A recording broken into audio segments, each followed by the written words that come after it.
The Lord and शलोम। सभी को जय मसीह की। प्रभु आप सबको आशीष दे। किसी भी बात की चिंता मत करो, परंतु हर एक बातों के लिए, हर एक विषयों के लिए, हर एक कामों के लिए प्रार्थना करें कि वो काम सफल हो, फलदायक हो। जैसे प्रभु यीशु मसीह ने इस धरती पर रहते हुए जो भी कार्य किया, जो भी काम किया, उसने बिना प्रार्थना के शुरुआत नहीं किया। और जैसे उसने प्रार्थना पूर्वक उन कामों को किया, मेरे प्रियो, वो कार्य सफल किया गया। और हमारे सामने एक जीता जाता उदाहरण है प्रभु यीशु मसीह। प्रभु यीशु मसीह का जीवन प्रार्थनामय था, क्योंकि वो हर एक चीज़ों के लिए, हर एक विषयों के लिए, हर एक कामों के लिए प्रार्थना किया करता। बिना प्रार्थना के वो कुछ भी शुरुआत नहीं करता था। इसलिए हमें भी, हम जब कभी कोई काम करते हैं या किसी भी चीज़ों के लिए या हमारे मार्गों पे चलते समय, हमारे कामों में हम प्रार्थना पूर्वक हमें उन कामों को करें। और प्रार्थना एक ऐसा शस्त्र है जो देवदारों को तोड़ता है, जो बुनियादों को हिलाता है। प्रार्थना एक ऐसा शस्त्र है जो हमें शत्रुओं की ताकत और शैतान की युक्तियों पर विजय दिलाता है। और जैसे हम देखते हैं बाइबल के अनुसार, जो परिस्थितियां, जो समस्या, जो उलझने हमारे इर्द गिर्द घूमती रहती है, जो हमारे मार्गों में हर समय अड़चन लाती है और जो हमारे विचारों में अनेक अनेक प्रकार से ख्यालात को लाते हैं, जब हम प्रार्थना करते हैं मेरे प्रियो, तो ये सारी चीजें हमसे दूर हो जाती हैं। बिना प्रार्थना के हर एक कार्य असंभव और सफल है। क्योंकि जब प्रभु यीशु मसीह ने शिष्यों को प्रोत्साहित किया और आग्रह किया और उसे विनती भी किया कि तुम भी प्रार्थना करो और मैं भी प्रार्थना करूंगा, प्रार्थना करो कि तुम परीक्षा में न पड़ो।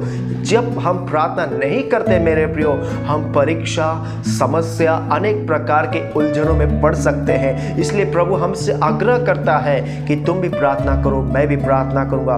क्यों ना हम लूका का 22वां अध्याय 40 से लेकर के 41 तक पढ़ते हैं। वहां प्रभु यीशु मसीह शिष्यों से कहता है, उस जगह पहुंचकर उसने उनसे कहा, प्रार्थना करो कि तुम परीक्षा में ना पड़ो। और वह आग उससे अलग एक डेला फेंकने की दूरी पर गया और घुटने टेक कर प्रार्थना करने लगा। यानी कि जब प्रभु यीशु मसीह शिष्यों को कहने लगा कि तुम प्रार्थना करो कि तुम परीक्षा में ना पड़ो, जब वो खुद कहता है लोगों को प्रार्थना करने के लिए, पर तो खुद भी प्रार्थना करता है। और बाइबल कहती है कि वो पत्थर फेंकने की दूरी पर, इतने अंतराल के दूरी पर गया और घुटने टेककर परमेश्वर पिता से प्रार्थना करने लगा। और उसकी प्रार्थना परमेश्वर ने सुन ली।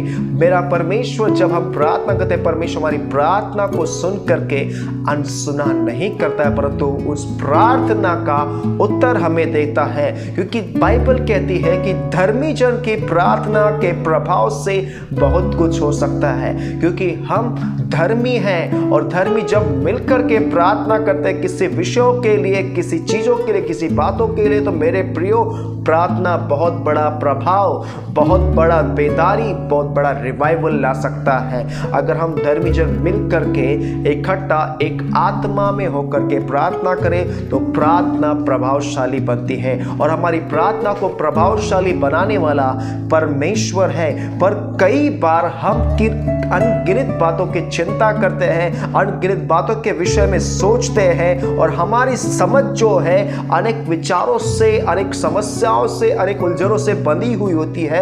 लेकिन जब हम फिलिपियों के अध्याय में पढ़ते हैं तो पौलुस खुद हमसे कहता है, क्यों ना हम फिलिपियों का 4था अध्याय वचन 6 से लेकर के 7 तक पढ़ते हैं, तो वहां पर इस प्रकार से लिखा है, किसी भी बात की चिंता मत करो, परंतु हर एक बात में तुम्हारे निवेदन, प्रार्थना और विनती के द्वारा धन्यवाद के साथ परमेश्वर के सम्मुख उपस्थित किए जाए। तब परमेश्वर की शांति जो सारी समझ से परे है, तुम्हारे हृदय और तुम्हारे विचार को मसीह यीशु में सुरक्षित रखेंगे। यानी कि पौलुस का कहने का अर्थ है कि किसी भी बात की चिंता मत करो, परंतु हम धन्यवाद के साथ अपने निवेदन, अपने विनतियां परमेश्वर के सम्मुख पेश करे। और परमेश्वर जो शांति का दाता, शांति का अधिपति है, वो कहता है कि वो तुम्हारी सोच और विचारों को मसीह यीशु में सुरक्षित रखेगा। हमारे विचारों में कई सारे ख्यालात, कई सारे नकारात्मक विचार आते हैं जो हमारे लिए बंधन का कारक बनते हैं, जो हमारे लिए ठोकर का कारण बनते हैं। लेकिन प्रभु कहता है, पौलुस कहता है, किसी भी बात की चिंता मत कर, परंतु हर एक विषयों के लिए प्रार्थना कर। जब हम लोग बाइबल में देखते हैं कि जब हम किसी कार्य को करने के लिए जाते हैं या हमारे मार्गों पर चलते हैं, तो उन कार्यों को, उन मार्गों को हमें परमेश्वर के हाथों में अर्पित करना जरूरी है। क्योंकि भजन संहिता उसके 37 और वचन 5 में लिखा है, किसी भी बात अपने मार्ग की चिंता यहोवा पर छोड़ दो, वह तुम्हें संभालेगा और उसी पर भरोसा रखो। इसलिए यीशु ने कई बार हमें आग्रह किया कि आकाश के पक्षियों को देखो, वे ना काटते हैं ना बटोरते हैं, फिर भी मेरा स्वर्गीय पिता उन्हें खिलाता है और तुम उनसे कहीं बढ़ कर के हो। मैं आपसे कहना चाहता हूँ कि हमारा परमेश्वर जिंदा परमेश्वर है, वह इज़राइल का रक्षक है, वह कभी सोता नहीं, डुलकी नहीं लेता है, वो अपनी प्रजा की रखवाली करना चाहता है। तो हम किसी भी बात की चिंता ना करें, परंतु हर एक बातों में, हर एक विषयों के लिए प्रार्थना करें। प्रार्थना हमें ताकत और बल, शक्ति प्रदान करती है। जब हम प्रार्थना करते हैं तो हमें एक आदर्श, हमें एक सामर्थ्य मिलता है, हमें एक ताकत मिलता है, हमें एक बल मिलता है। इसलिए पौलुस कहता है कि जब मैं निर्बल होता हूँ तभी मैं सामर्थ्यवान होता, क्योंकि परमेश्वर की सामर्थ्य मुझ पर छाया करती है, क्योंकि वो प्रार्थना करने वाला व्यक्ति था।